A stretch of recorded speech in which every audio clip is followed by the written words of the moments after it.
Hey, what's going on, everybody? Welcome to the When in Seoul podcast. Danny Cho here with Bobby Choi. Bobby, it is summertime now, officially, and it is my first summer here, living here in Korea. And I got to tell you, it's really hot, right? It's pretty muggy right now. Yeah. And I'm a fat guy, right? So fat people just don't. We just sweat in general, but right now, like, all the faucets are on. No, I'm sweating too, so yeah, I think everyone's sweating. Okay. And so... Thank you for... Hey, you know what? You're making me feel better these days instead of going, yeah, you're fat. But yeah, summer... I mean, I've been here in the summer before. Yeah. But have you been here... I mean, early summer is a little drier than late summer here. And so, yeah. But have you been in both times? Yes, I have been here when it was super humid, where it feels like you're living in someone's mouth. And that person's mouth is the mouth of someone who is a cigarette smoker, and it's morning breath. That type of feeling, smell, mugginess. But you're from LA, so it's usually dry heat there. Dry heat, and I can deal with dry heat. But I mean, you know, the other thing is, which basically means when you're in the shade, you're cool. Yeah. In dry heat. Yeah. But here, the shade, it's you don't feel the sun, but then you feel the humidity that hits you in the face, you know? Something you have to be careful of anywhere like that has humid weather. A lot of AC and aircon in Korea. Aircons. What do they call air conditioning? Yeah. In the buildings and cafes and restaurants, they have the blasting AC. Yeah. It can get really cold really quick for your body, brings shock to your body. So it's a bad thing. So, yeah. So even in the summer, I always carry around like a light sweater or hoodie in my bag. I always carry it around. Yeah, on your fanny pack. Yeah, exactly. So, you can have a cold in the summer. It's weird. Yeah, so you'll catch a cold. So you'll like wear a sweater like in the mall because it's like freezing in there? Yeah. Wow. For me, maybe I'm just sensitive. Yeah. You know, I don't have a lot of meat on my bones, so maybe you don't need to carry. Okay. You know, this is I can't curse, but there's a lot of curse words flying around in my head right now, and I'm just holding it in. But, you know, because it's summertime and, you know, it kind of sucks to just be cooped up in your own house, your own one room or whatever the heck you guys are living in.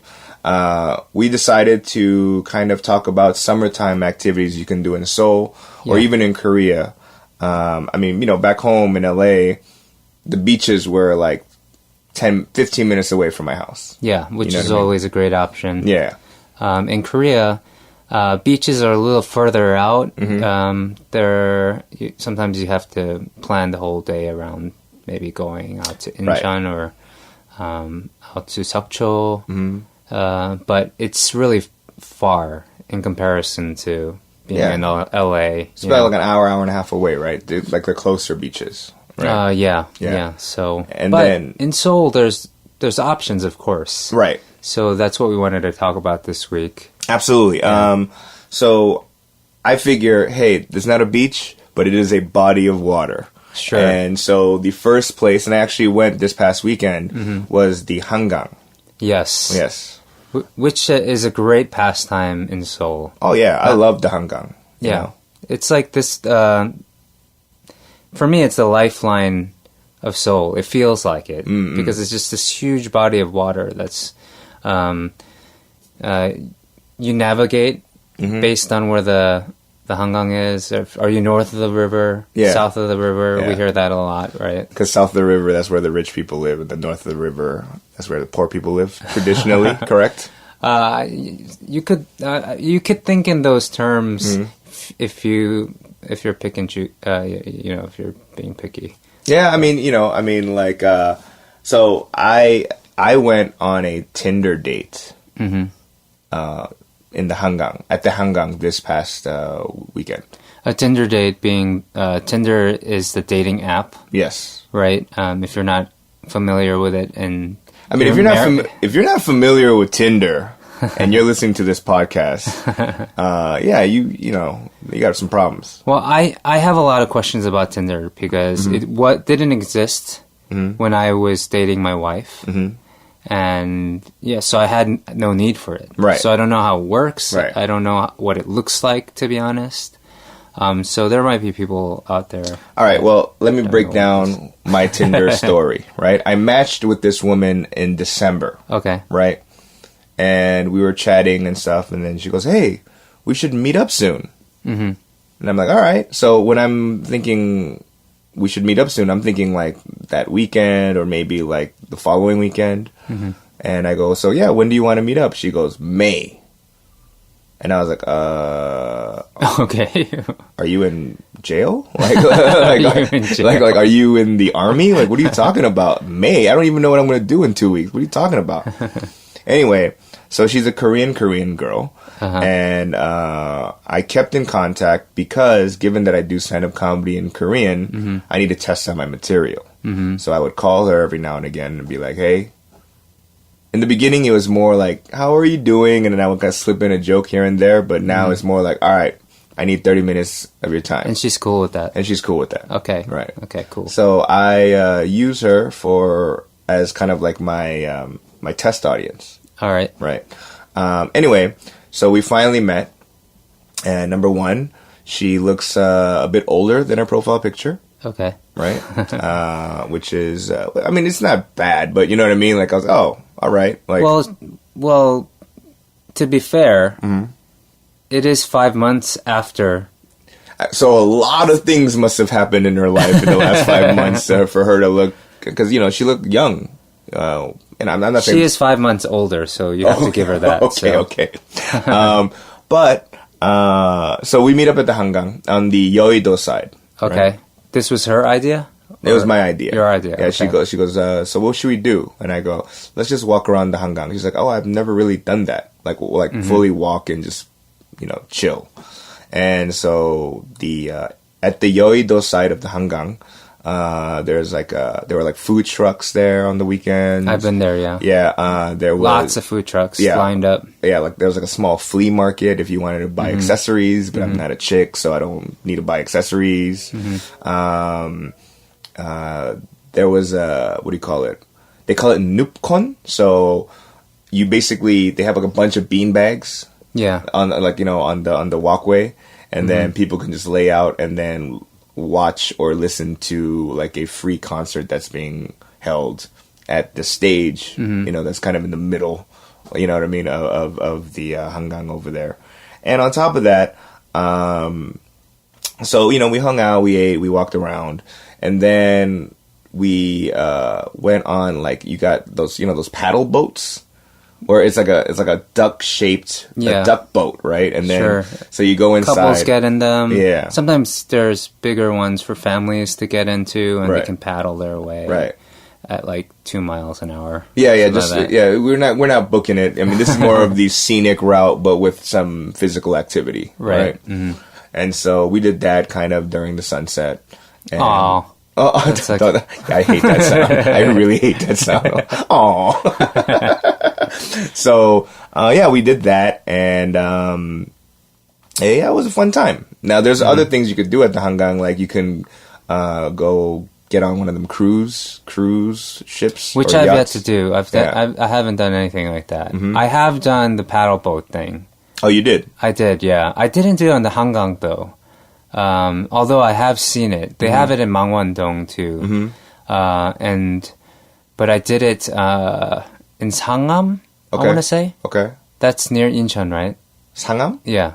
Oh, not Sangam, sorry. Incheon, there's something near there. Seongdo. Seongdo, yes. They have kind of like a central park there. Right. And I went paddle boating there in the lake. That's a lot different than the river. Right.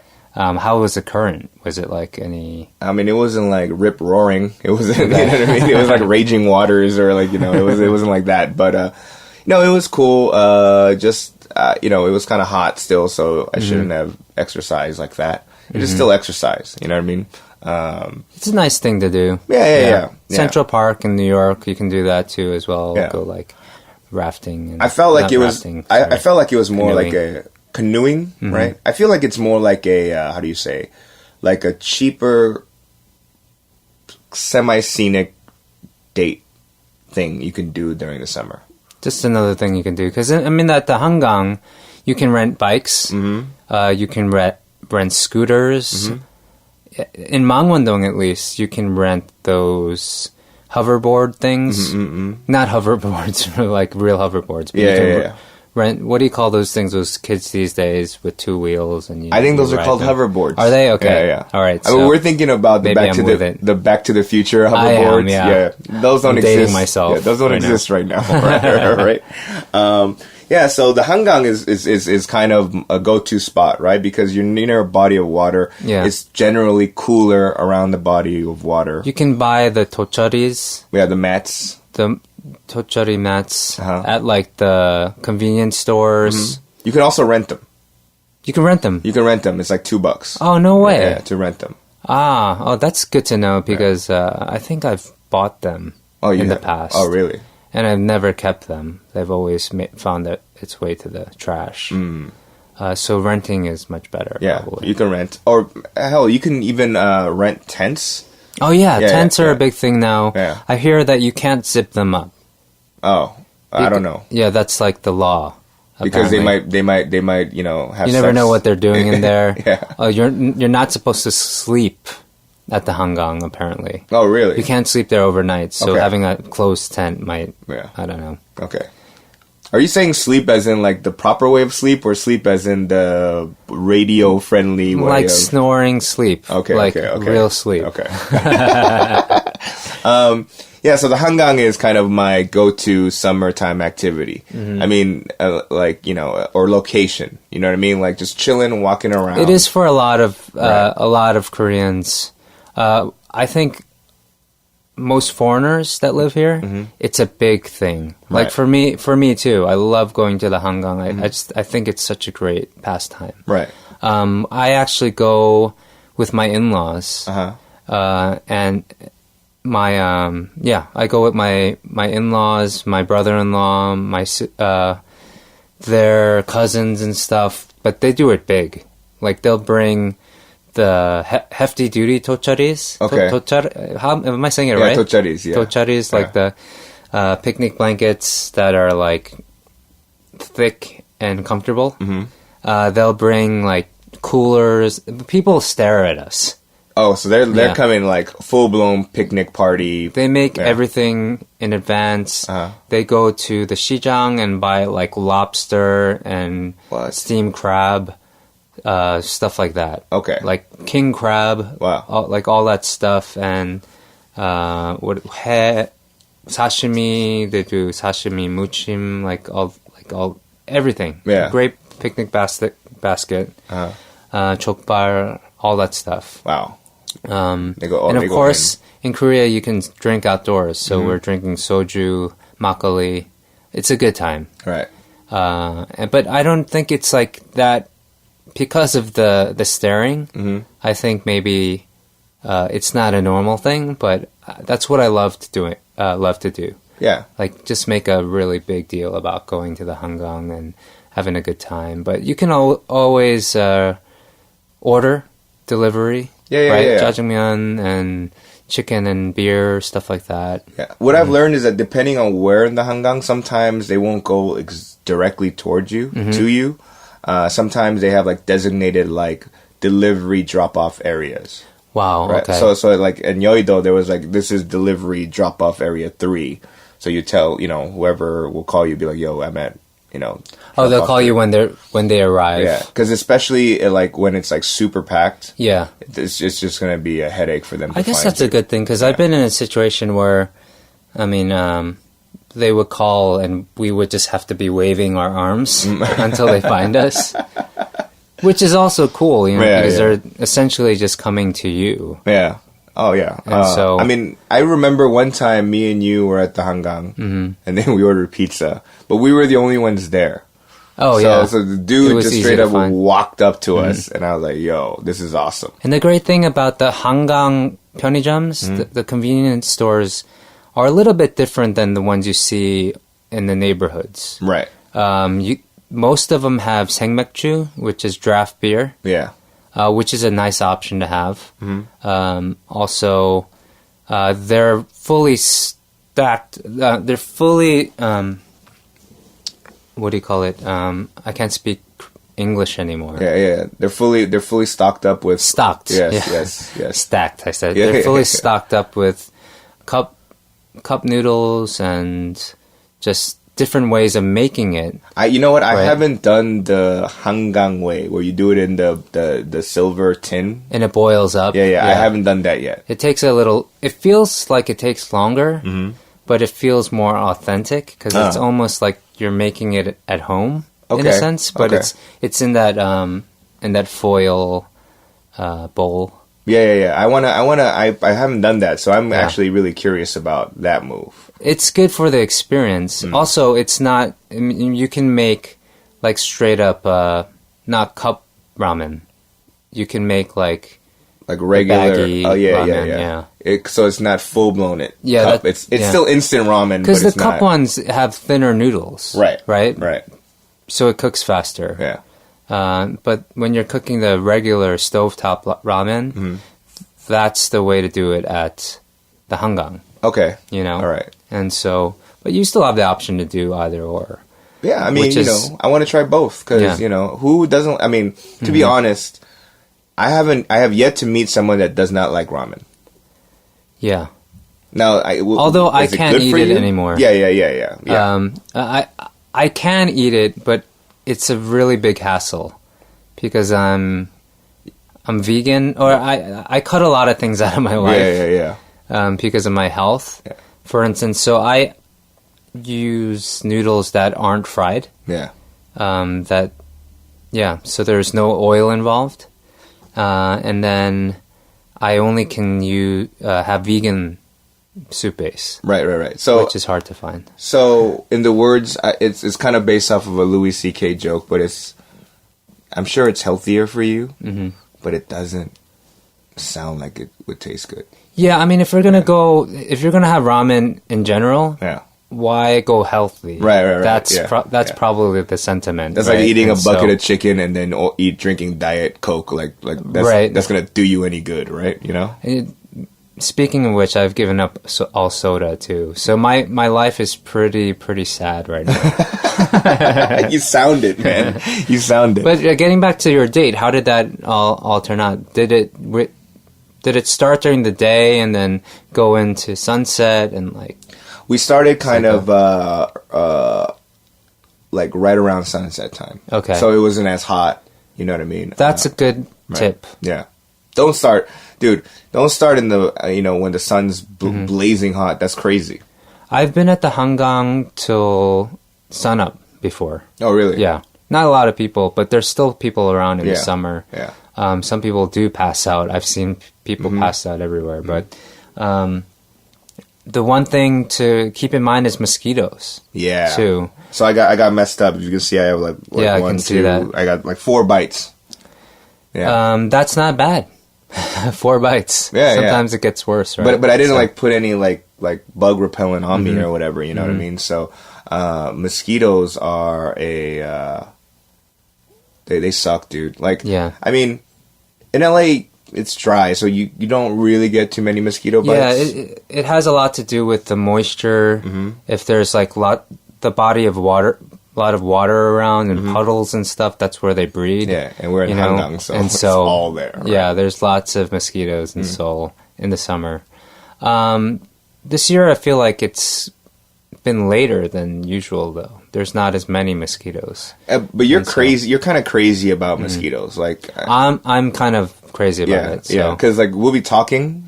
Right now, and then if you see one, that's it. That's end of conversation. Because Bobby is on a mission to destroy these mosquitoes with that electric tennis racket thing that you got. Right? Does that work? I love that. By the way, the electric tennis racket, bug swatter. Yeah. Like I think they have that in the States, but I think so. Not like mine. Like the one I bought here, I bought at the Hangang actually, and it's hefty duty. Like Heavy. it's rechargeable. It's like rechargeable. It has 2 flashlights on it. It's got like It's amazing. The Swiss really Army knife swatter.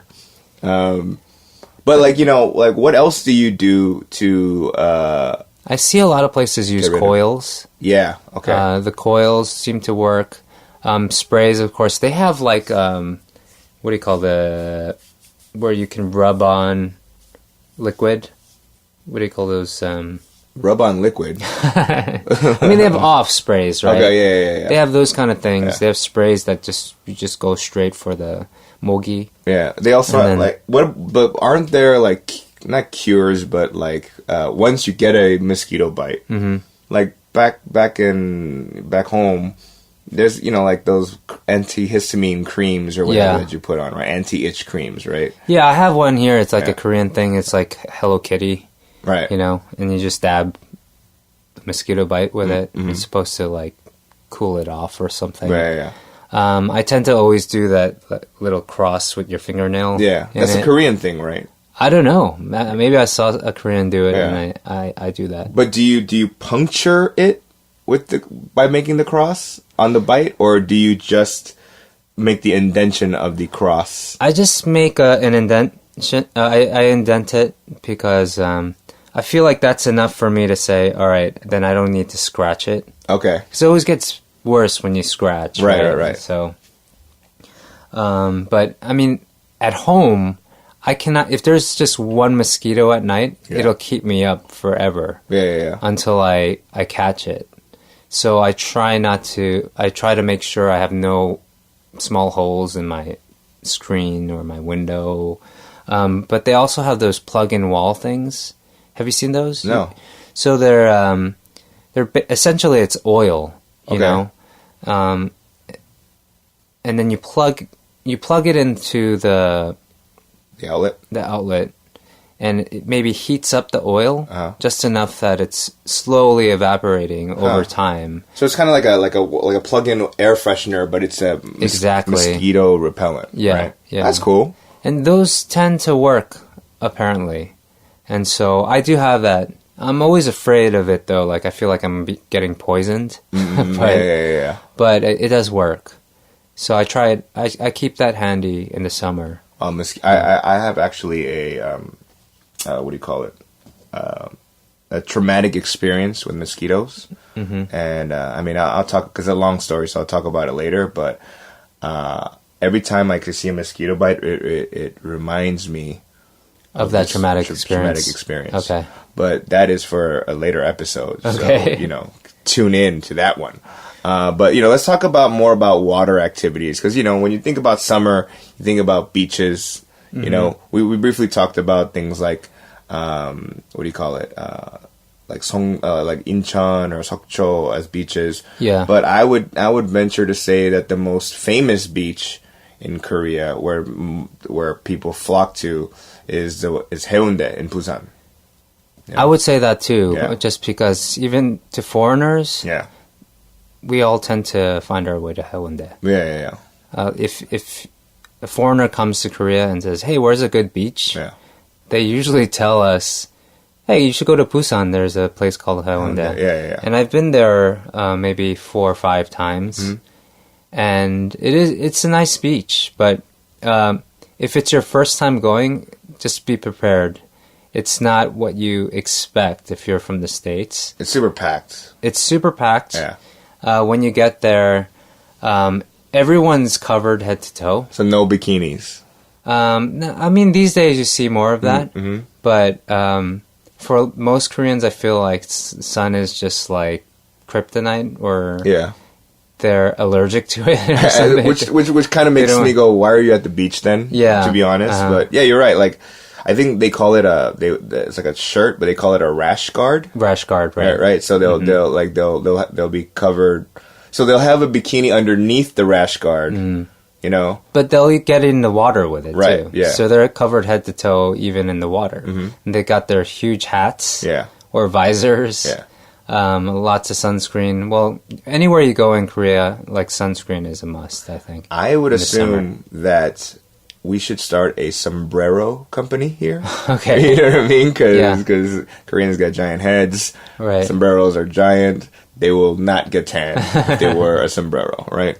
I don't mind the visors that they sell, though. The visors are very fashionable for us 40 and over. For us, I'm not in that category. But what I've been told is, because I haven't done it, but they call it hunting, right? So I mean, hunting is where guys will, for lack of better words, hunt women, and not to kill them or whatever, but to like hang out, meet, you know what I mean, and things of that nature, right? So that's usually at a bar or like at a what they call a night. Yeah. Right? Yeah. Or actually a night the waiter does it for you. Yeah, but here you have to do the work. It's basically you have to spit game. Okay. Right? Yeah. You know? Yeah. And so like let's say a group of girls are sunbathing.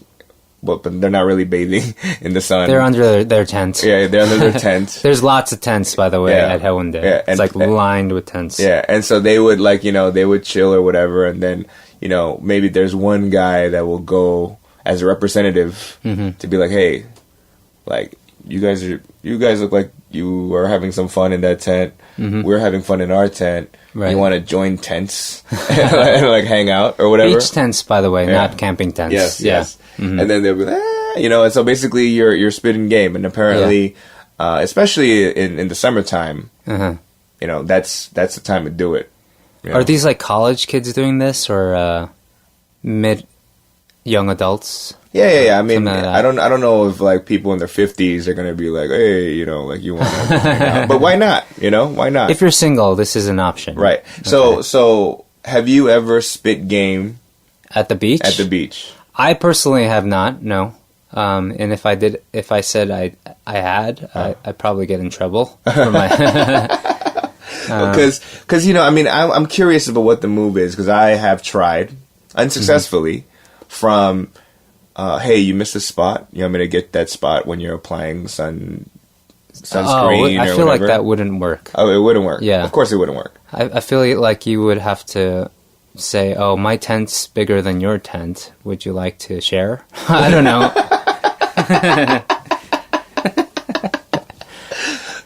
What are you, Donald Trump? My tent is bigger bought than too much kimbap. Would you like some kimbap? Oh, yeah. Something like that. But I don't think kimbap's the thing. You gotta entice them with a little bit more baller food.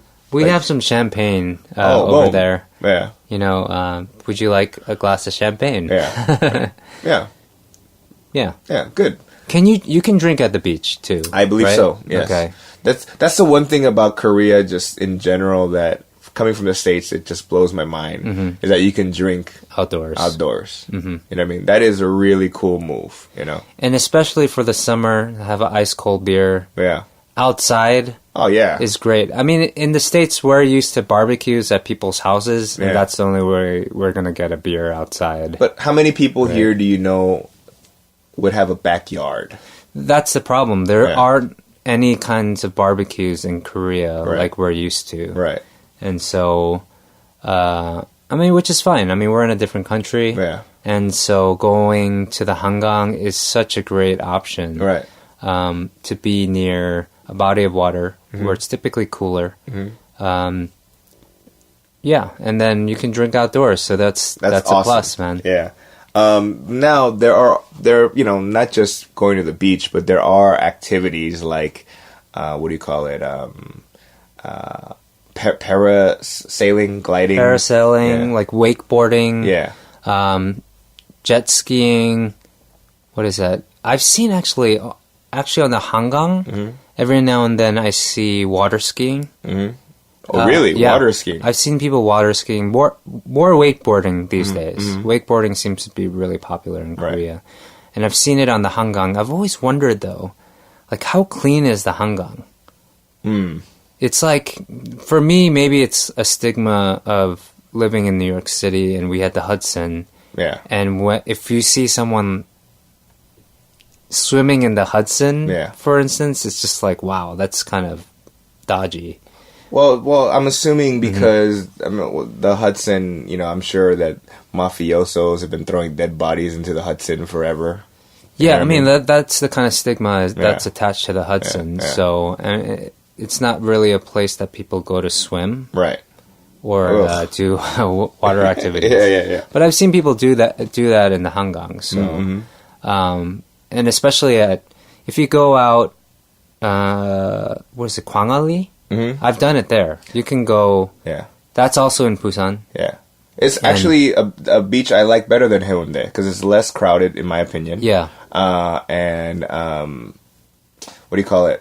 Well, first of all, there's a bar that I go to that has they do stand-up comedy there. Mm-hmm. So if I get booked a gig there, I would tell jokes, and it's right on the beach, right? So after my set, I will grab a beer or whatever and just walk down the street. Or across the main street, and I'm on the sand, and I'm drinking, just chilling. I don't know if this is legal, but you can shoot fireworks. Yeah, I've seen at Gwangali them selling fireworks, or at least people using them. Right.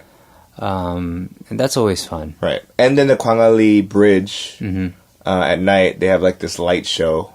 Oh, it looks pretty. It makes you go, oh.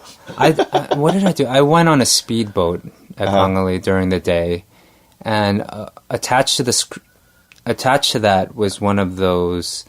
I don't know what they're kind of like a floaty, like a donut. Yeah. But it's you can fit maybe 2 or 3 people on it, and then it just takes off, and you have to hold on for dear life, and it keeps going. They try to do twists and turns. Until you fall off, basically. It's a lot of fun. And that's the end of the ride, is when you fall off? Yeah. But then I went with someone that personally owned the speedboat, so it wasn't like I paid for it. Oh, yeah. Yeah, so I don't know. I think you can do those as well, like get on a banana boat. Yeah. Stuff like that. I've also heard that in Gapyeong. They have there's a lake there, and then so a lot of people would, for the summer, go on a weekend trip there. Oh man, and then that's right. And so it'll be like let's say a scaffolding, right? And then you go up to the top, and then you're hanging out, you're drinking or whatever, and they do have jet skiing and all those activities, but they also have this thing where it's like a giant inflatable tube, right? It's inflated, and then your friend sits on the edge of one side, and you jump off the scaffolding onto this inflatable tube, which will throw your friend up in the air and into the water, right? So it's like those kind of, it's almost like a variety show game, That reminds me, camping is a big thing too in Korea, and maybe we can talk about this on the next episode because we're nearing the end here. Yeah, there's just so much to do in the summer, actually. Yeah, and so we should continue the summer talk about that. And also, I want to get to talking about ice cream. Oh, because it's a really big deal to me in Korea. Yeah. And it's even a bigger deal now that I'm vegan and I can't eat it. But I'm thinking about breaking the rules. Really? But only with ice cream? Just for the summer, maybe. But I gotta go to the doctor first, see if it's okay. How can you go a summer without Korean ice cream? I know, because I remember one time... For foreigners, it's such a big deal. Yeah. No, because I remember one of the first times I came here in the summer, many years ago, and we were drunk, and you were like, dude, this corn ice cream tastes like corn, right? Yeah. Right? And I was like, what else is it supposed to taste like? Of course it's supposed to taste like corn, dude. It's corn ice cream. Well, what I meant was, it doesn't taste artificial. It tastes like they, cut up some corn and froze it. Yeah. Which doesn't sound that good to me. It doesn't, no. But there is corn ice cream that tastes like corn. And I want to talk about this on the next episode for sure. So please be sure to check out the next episode. Yeah, and if you have any questions or comments, email us at peninsulapod@gmail.com. Talk to you guys later.